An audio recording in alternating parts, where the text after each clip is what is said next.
কোথা থেকে এক পঞ্চমুখী সাপ এসে সেই বাঁশের ভেলার পাশে শিবলিঙ্গের মাথায় ছাওয়া হয়ে দাঁড়িয়ে যায়। এই বছর বর্ষার পূর্বেই বৃষ্টির আগমন ঘটেছে। বেশ কয়েকদিন ধরে এক নাগাড়ে বৃষ্টি হয়েই চলেছে। মাঠে ঘাটে চারিদিকে জল জমতে শুরু করেছে। এবারে চাষিদের মনে বেশ আনন্দ দেখা যাচ্ছে।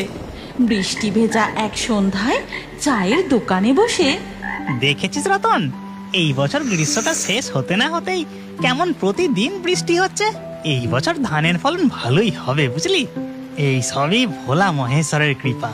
হ্যাঁ রে ভাই অনন্ত, আমি তো ঠিক করেছি এবছর ধান বিক্রি করে বাড়িটা পাকা করব। না হলে এই বর্ষা বাদলের দিনে খড়ের চাল দিয়ে যে ঘরে টপ টপ করে জল পড়তে থাকে।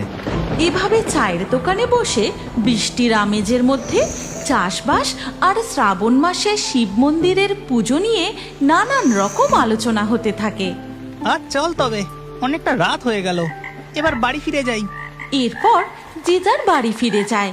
রাত বাড়ার সাথে সাথে বৃষ্টি আরও বাড়তে থাকে। ঘন ঘন বজ্রপাত হতে থাকে।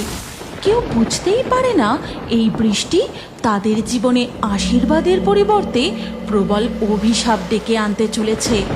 পরের দিন সকালে অনন্ত হন্তদন্ত হয়ে ছুটতে ছুটতে রতনের বাড়ির দিকে যায়। ভাই রতন, বাড়িতে আছিস? শিগগিরই বাইরে বেরিয়ে আয়, এদিকে যে সর্বনাশ হয়ে গেছে। কি হয়েছে রে, তুই এরকম হাঁপাচ্ছিস কেন? সর্বনাশ হয়ে গেছে রে, সমস্ত জমিতে 1 হাঁটু করে জল দাঁড়িয়ে গেছে, সমস্ত ফসল নষ্ট হয়ে গেছে। দামোদর নদীর বাঁধ ভেঙে গ্রামের দিকে জল ঢুকতে শুরু করেছে। এইভাবে গ্রামে জল ঢুকলে তো গ্রামে বন্যা দেখা দেবে রে। আমাদের এক্ষুনি গ্রামবাসীদের সাবধান করা উচিত। চল।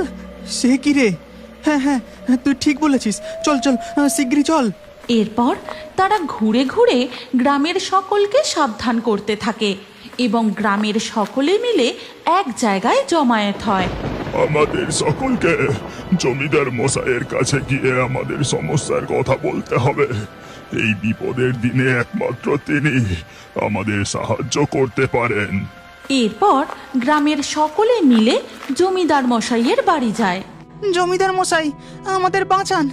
এই একটানা প্রবল ঝড় বৃষ্টিতে নদীর জল উপচে নদীর বাঁধ ভেঙে গ্রামে ঢুকছে।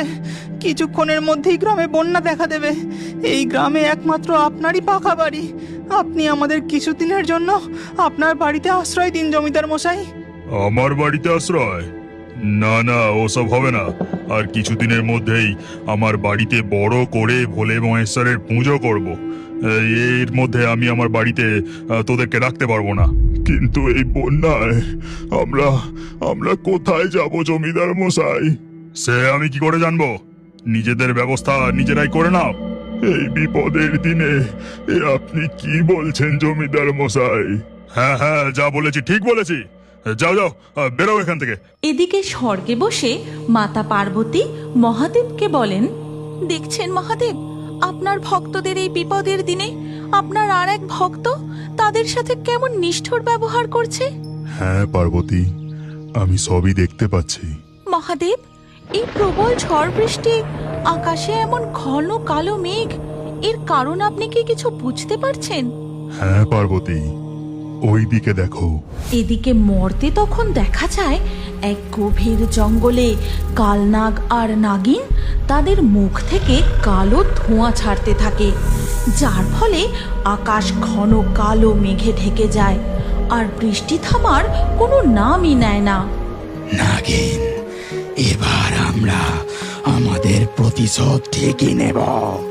এই গ্রামে আমরা মহাদেবের পূজা কিছুতেই হতে দেব না।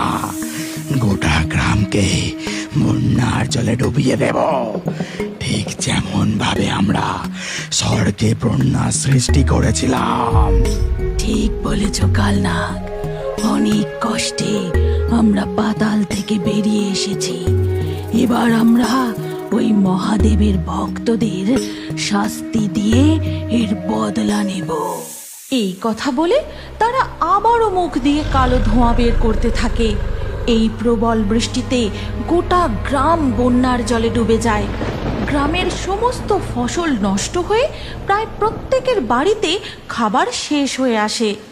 এমন সময় রতনের বউ বলে, কি গো, সামনেই তো শ্রাবণ মাসের সোমবার, মহাদেবের পুজোর ব্যবস্থা করতে হবে তো। কিন্তু এই প্রবল বন্যায় পুজোর ব্যবস্থা করব কি করে? মন্দিরও যে জলে ডুবে গেছে। এই শ্রাবণ মাসের জন্য আমরা সারা বছর অপেক্ষা করে থাকি, মহাদেবকে পুজো করে সন্তুষ্ট করার জন্য। এই বন্যার কারণে কি মহাদেবের পুজো বন্ধ থাকবে?